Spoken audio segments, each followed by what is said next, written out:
Peoples party Sukkur जे अॻवान Sukkur house जे सैयद ज़ाहिद शाह बुखारी चयो आहे त ज़िंदा क़ौमूं आज़ादी जो ॾींहुं जोश ऐं जज़्बे सां मल्हाईंदियूं आहिनि।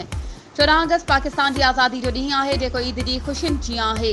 अहिड़ो इज़हार हुन सखर जी लेबर कॉलोनी ऑफिसर औरत वर्करनि सां गॾु क़ौमी झंडा खणी पाकिस्तान ज़िंदाबाद जा नारा हणंदे कयो।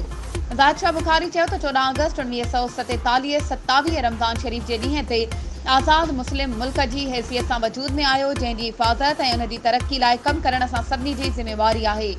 पाकिस्तान के 73 जो आइन ॾियण वारो पाकिस्तान पीपल्स पार्टी जो बानी चेयरमैन शेख ज़ुल्फ़िकार अली भुट्टो हो। 73 जो आइन अॼु बि पाकिस्तान में राइज आहे। वधीक ख़बरुनि ऐं अपडेट्स जे लाइ असांजे चैनल खे सब्सक्राइब कयो ऐं हा, बेल आइकन खे प्रेस करणु न विसारिजो त जीअं असांजी हर नई अचण वारी वीडियो तव्हां ताईं पहुची सघे।